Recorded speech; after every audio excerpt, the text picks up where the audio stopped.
Senior Runner here, and once again I'm answering your questions. And you asked, I want a new route, I want to plan a new route. What should I include and what should I think about when planning a new route? Because there are good things to include, there are bad things to include, and there are things you should not do. I'll be answering the things you shouldn't do and telling you what you definitely shouldn't be doing later on in the video. But first, let's have a look at how do I plan my route? How do I select it? And how do I create it? The first thing I want you to consider is planning. It's simply that. We have to plan our route properly. So what should I consider when planning my route? So point 1, planning. What are you trying to achieve? Are we trying to achieve a tempo run?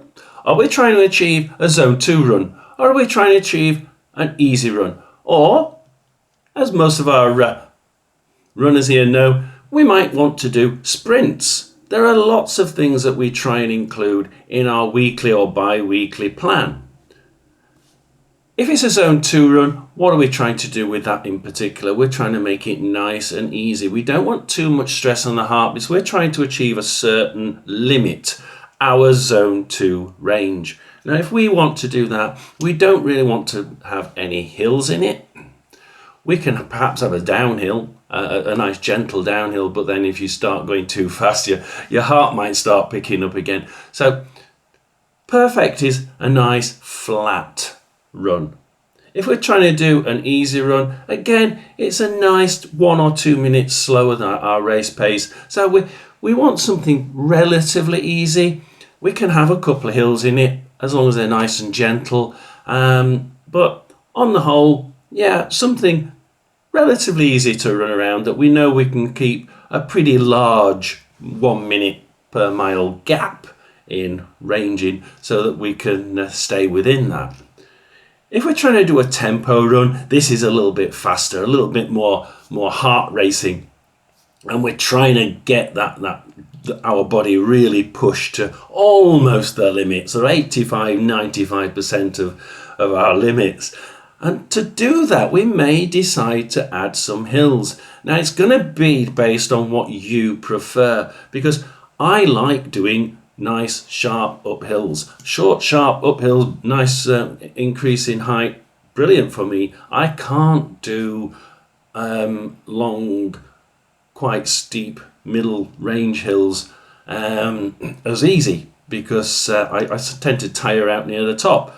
Probably because I'm a senior runner, and so I will choose which ones I can do best myself.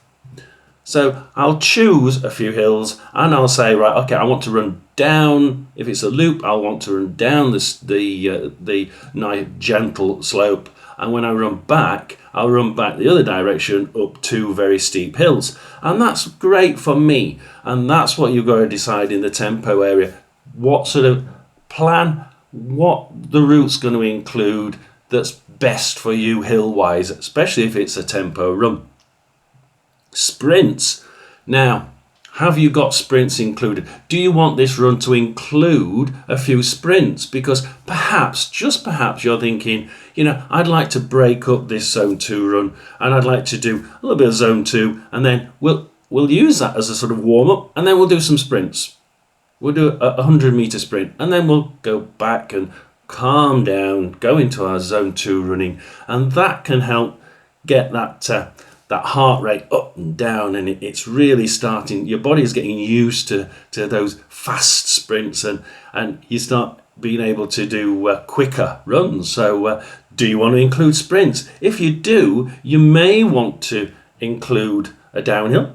Perhaps you want to make it a little bit easier on yourself and be able to run faster but have less of a strain because it's downhill. Or perhaps you just want a nice long straight section to run in, and we've got to make sure it's planned perfectly for that. So the important thing is the course profile. So plan it, make sure the course profile is exactly for you, and then you've planned it properly. So now we've planned it, what do we need to do? Well, I need to tell you what you need to include in that. So let's go ahead and let's look at what we need to include specifically in that plan to make sure that it's absolutely spot on for you. And then we'll go and tell you what you shouldn't do.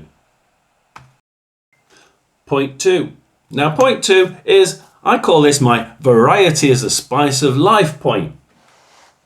You've got to give your brain a little bit of variety here. Stop it from thinking, oh my God, look at that long road that's a mile long and I can see right to the end of it. There are several points around here along the seafront and you can see 3/4 of a mile in front of you and you're thinking, oh my word, have I really got to do that? And by the time you get to the other end, you're thinking, oh God, I've got to go all the way back down that road and oh dear Lord, no. So variety is really important. Keeping the mind busy. Give it something to think about. For instance, me, I can go down to the seafront and I can enjoy the seafront views across the sea to the island, and I can enjoy that. I can have open field views. I can go into the countryside and enjoy the fields and the country parks. I've even got an abbey. I can run around the abbey if I want to. I can go down to the nature reserve and run around the nature reserve. Of course, I've got hills in some of these, and I have to think about my point 1 about hills. So not only am I thinking about hills, I'm thinking, how am I going to keep my mind busy? How am I going to keep it churning, thinking, doing something? Of course, looking at things is one thing, but then of course you've also got music.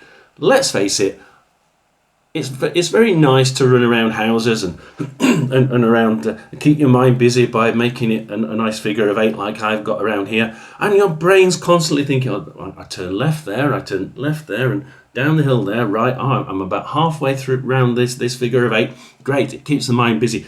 But sometimes you want to include sprints, which means I need a nice long straight road. How am I going to keep my brain busy?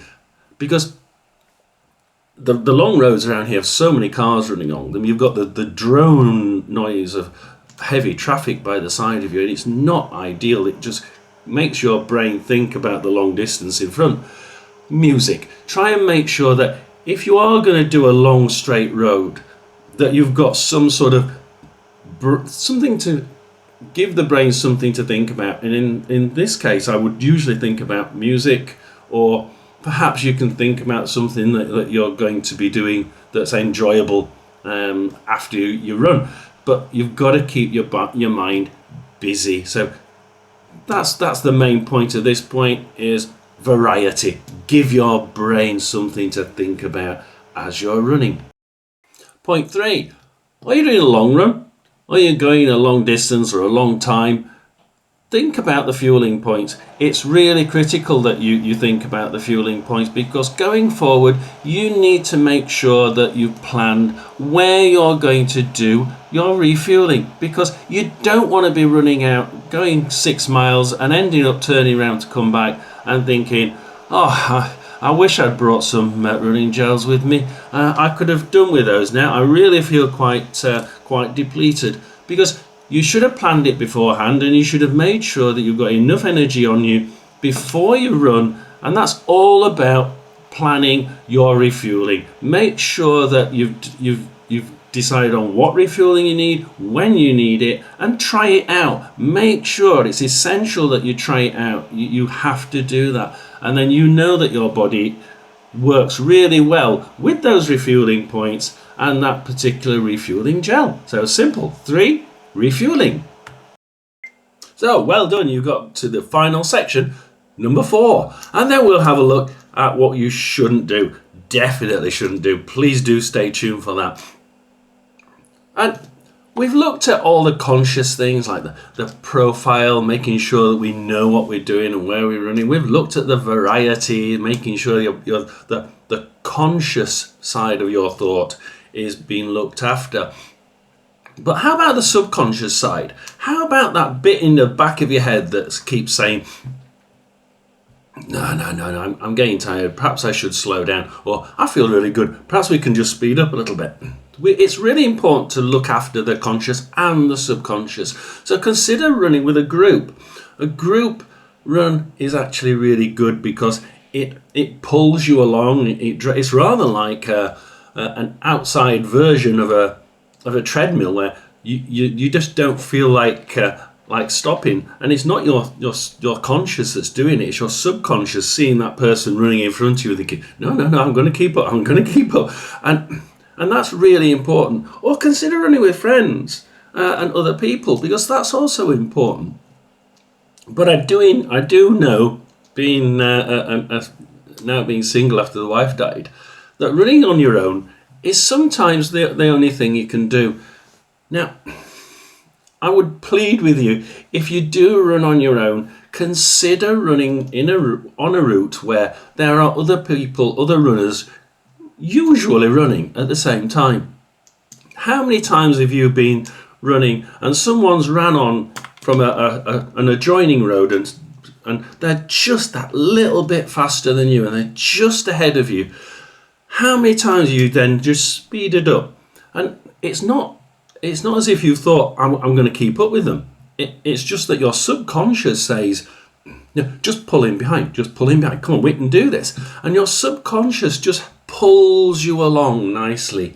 And while you're listening to the music, and your conscious conscious side is thinking, oh yeah, this music's really good and I'm keeping up the pace, your subconscious is thinking, we're losing, we just need to, we don't want to look stupid, do we? Let's just keep up, because we'll look a bit daft if we start going slower than a person 10 years older than me. No, come on, let's keep going.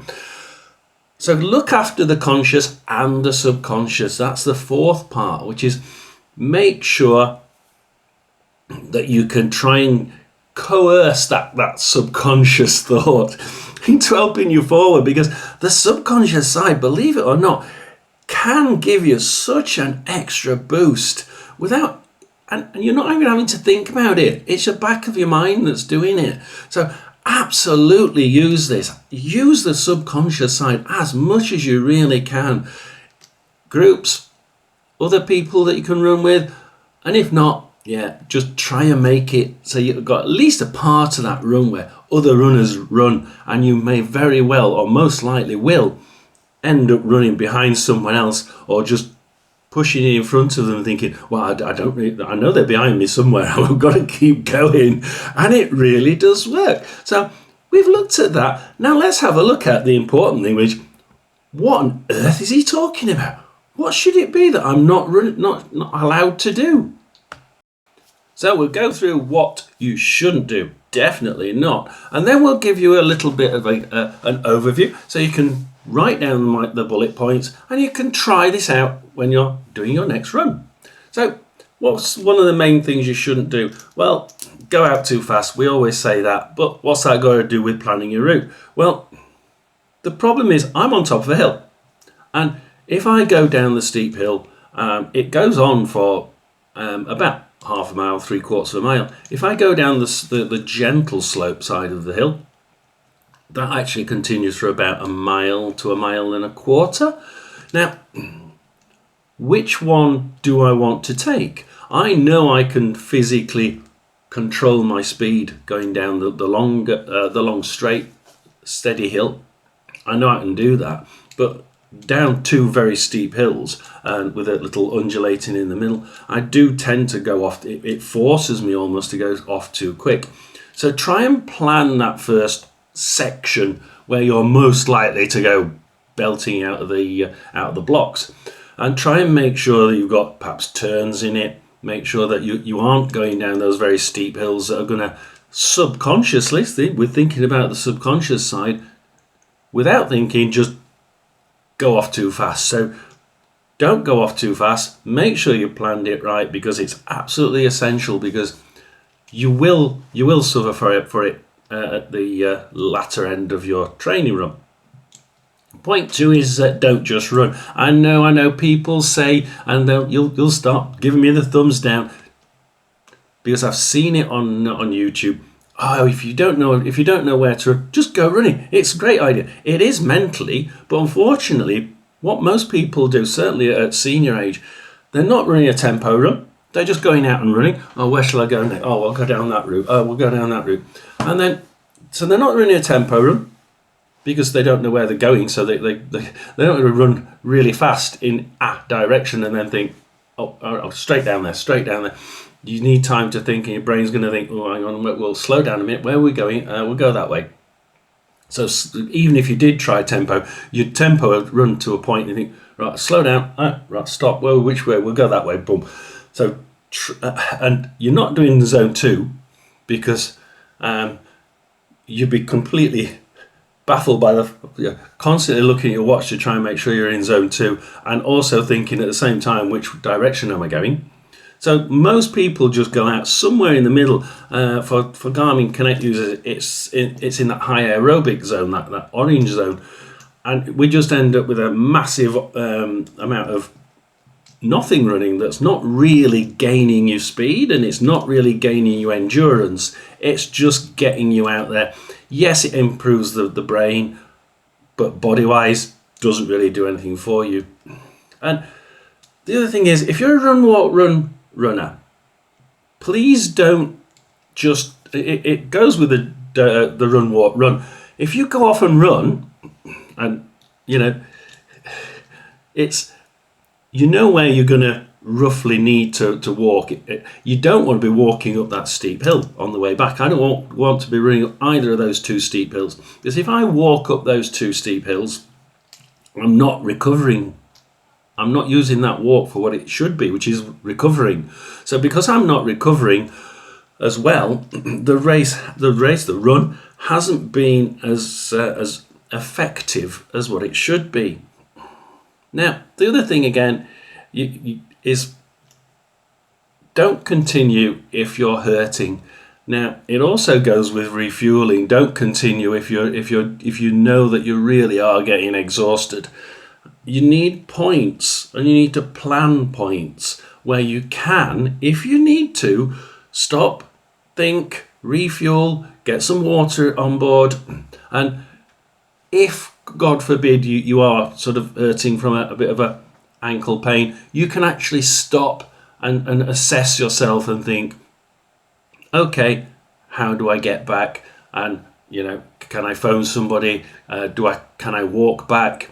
Do I need to get some? Do I need to sort of find a bus stop? And it is that serious. We need to make sure we don't hurt ourselves so much that we're going to be off from running for another 2 or 3 weeks or even months. You can't do it. So make sure you've got that planned into your route.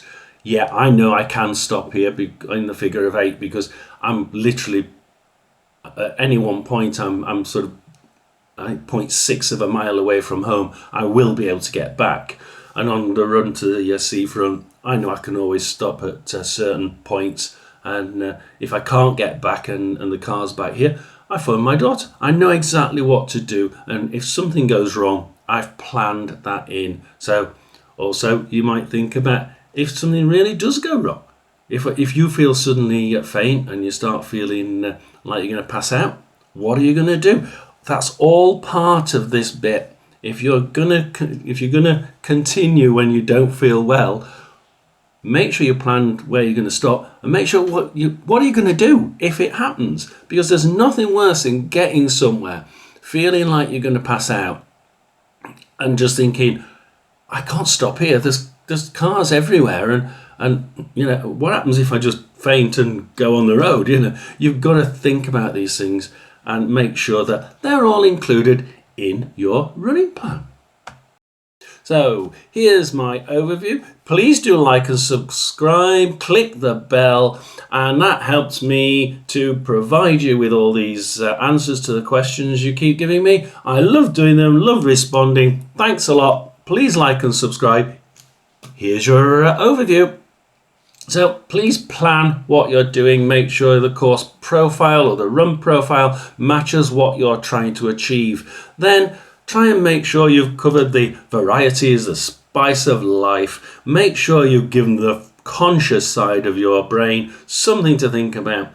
Turns, fields, nice views, open sea view, abbey, nature reserve, something for the front of your mind to think about. And then try and control the long runs. Do you want to do the fueling points? Oh my, where are we going to do the fueling points? Make sure you're fueling properly, and this could also include planning what you're going to eat the day before if you're doing the long run. So yeah, fueling on the race certainly, or on the run, make sure you've got them absolutely planned out as to how many you're going to do, which fuel you're going to take, and this includes water. Make sure are you going to take hydration with you, water with you? If you are, make sure you know exactly whether it's going to be just water or whether you're going to put hydration tablets in it.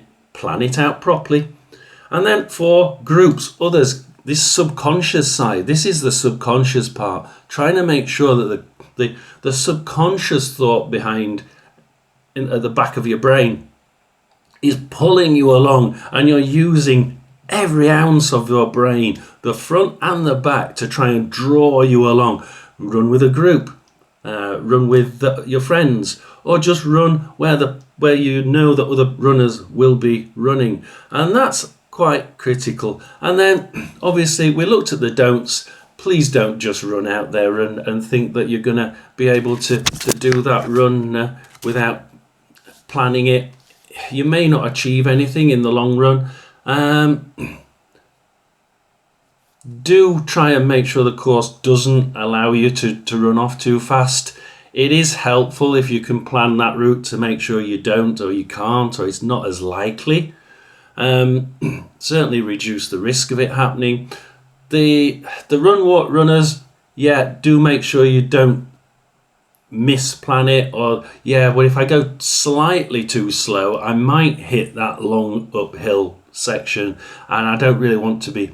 You don't really want to be running up that or walking up that hill, because you're not gaining as much. You're not gaining as much from that walk. Then you're not recovering like you should be doing.